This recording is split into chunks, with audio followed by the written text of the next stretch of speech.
What do you think a great vampire hunter has to have? What are the qualities you want to see on camera, on screen, in a movie, if you're going to say, I'm going to remember that guy as a badass? Good question, good question. I think a confidence, that was sort of what was fun about it the first time, was that, you have this kid who's, his life is thrown, twisted around completely, and has no idea what to do, and then you have this guy who rushes into it headlong and says, this is how we take care of this problem, sort of. So that was what was fun about the first one, I think, was when that first 10 pages, when he sent me those 10 pages, and you're like, here's this scared kid, and he's thrown into this world, and here's this guy who, kills him and then goes out and buys a 6-pack of beer and, burps and sits in his car and, and all these things in the page, you're like, oh my God, this is a great, tag team. These are two great characters that I sort of want to see how they're going to go forward. And now all of a sudden it's like he's got this, unwillingly has to raise this kid along the way and show him the ropes. So.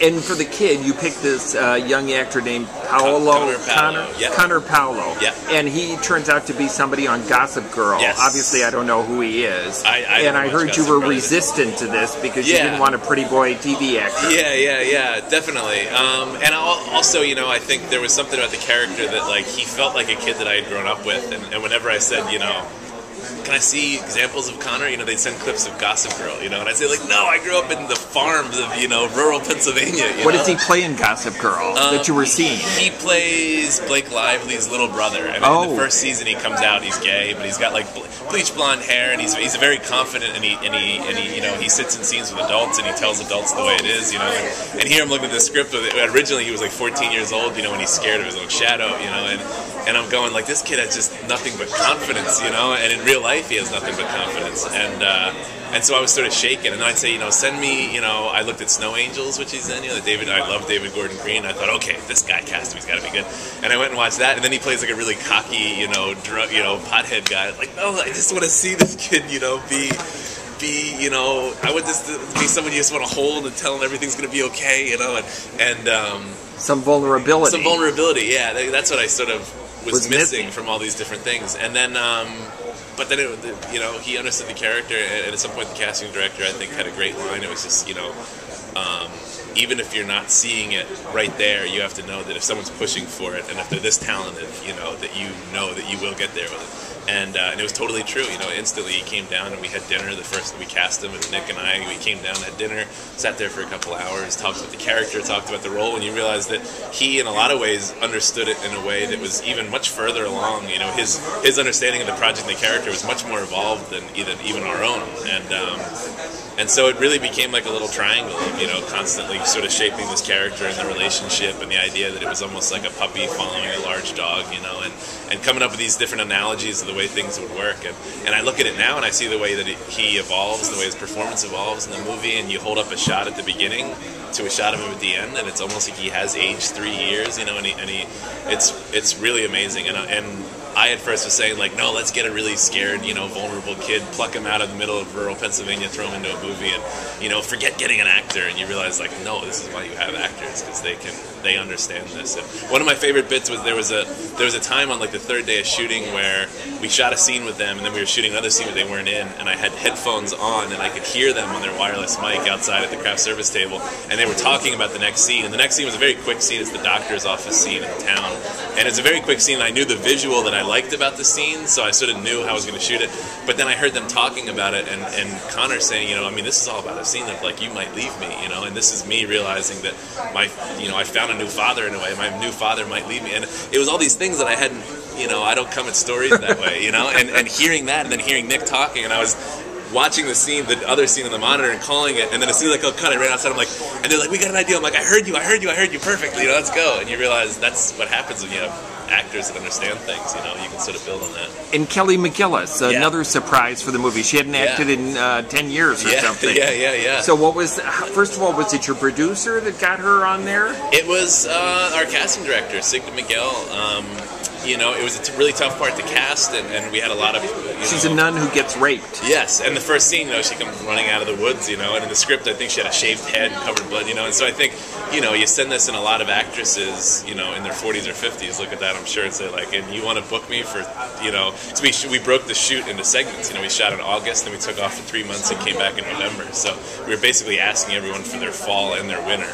yet they might only work 6 days, you know, total. And so yeah, so I think, you know, a lot of people read the script and just, you know, never responded, and so we got to the point I think no one had responded, you know, and it was sort of like, look, we got one more offer we can make. We got one more day. If this doesn't happen, the shoot's gonna have to go on, you know, shut it down for a couple weeks. And I didn't want to do that. And Sig suggested Kelly, and I was like, no, Sig, we're looking for people we can get. You know, like, why are you reaching out to someone who hasn't worked, and, you know, hasn't done a movie in 10 years, and, you know, you don't even see a single horror movie on a resume? Like, what are you doing? And so I said, like, this is by far the best artistic choice, but at this point I'm willing to just cast it so we keep moving. And but, you know, let's get Dolores Hart, get her out of the convent. yeah. But I don't know how it happened. You know, it was sort of like, okay, you know, I wrote her a letter, a really sweet letter, and I sent it off to her, and it turned out that she actually lived 20 minutes away from where I grew up, and so was in the area. So I thought maybe we can convince her she just has to drive down the road and shoot, you know. And then literally the next day, like right as soon as we needed it, you know, it was like she's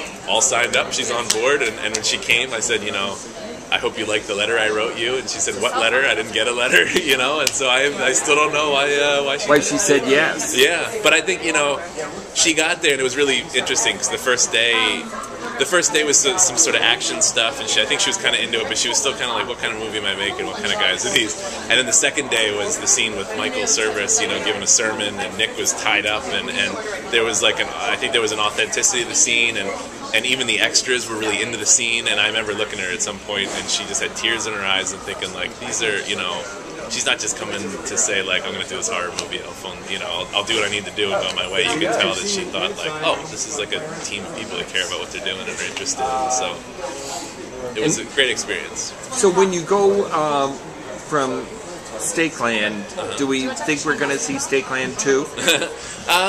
You know, it kind of depends on how people take it, really. You know, like I have a little bit of a prejudice against sequels that are just done for, you know, business reasons, and so I wouldn't want to do it for that. But, you know, the thing is, there's a lot of story there, you know, because it did start as a webisode, and there were hundreds of pages of this story before it got folded into this, and so there's still, that's why we did these webisodes, the little prequels that are online coming out. There's a comic book, you know, so there's so much. It's not like we'd have to say, like... There is a comic, a graphic novel? There's a comic that we have ready to go that depends on if people want it. If there's enough demand, they'll actually publish it and release it. But, so there's so much material and there's so much story that, you know, I wouldn't feel like it was going back and just saying, like, oh, we'll turn this around because somebody wants a sequel. You know, there's a lot to tell, I guess. But I think it would be kind of fun to not come along right afterwards. I think it would be kind of fun to let the movie live on and let, you know, people enjoy it and come back 10 years from now and see these characters a little older and wiser and see where the country is in 10 years. And, you know, I think you could really use it as a way to sort of have these little bookmarks along the way. The way George Romero did with his zombie series. Yeah, and I don't know if that was intentional on his part, you know, but it ended up, when you look back at it, you look and say, like, that was smart. That was, you know, that was a really interesting way to do it, hit these different points in, you know, the 80s, 90s, 60s, you know. So I kind of think that way with this one, you know, is you know, don't rush it, let people, you know, see it, enjoy it, and see if the people want one, you know, and yeah. Final question. Among your early credits when you were doing lighting work, you worked on Transamerica. Yes. Yeah. And it turns out that Felicity Huffman gets an Academy Award nomination for Best Actress for that movie. Yeah. They always say, you know, well, some people say you can tell when you're working on a movie whether it's going to be good or not, and then other people say you can have the most fun on a film and it can just it can just be a tanker. Yeah. What's your take on that? Do you know when you're filming that you're working with something that's extraordinary or not? You know, in the cases of the films that I've done, absolutely no. You know, you're way too close to it to sort of step back and see. And I remember the specific moment being on set and just saying, I have no idea what the reception is going to be like. But in a way, it's freeing because you know, you're not really trying to aim. You know, you can just shoot. You know, I'm a basketball guy. You can just shoot. You know, you're not trying to make it. You can just say, like, look, I'm just going to do what feels natural and make a movie. So in those cases, no. In Transamerica, in that case, yes. I mean, I remember it coming, you know, everyone, you know, by the time I came on board, I worked for the Key Grip, and he was saying already, like, this is a really great script, you know, and, you know, sometimes scripts are good, but this is a really great script, you know, Felicity's really great, and I actually met my girlfriend on that shoot. She was producing that movie. We're still together now. You're 7 kidding? years later, yeah. Wow, and what did that do for her, producing a movie?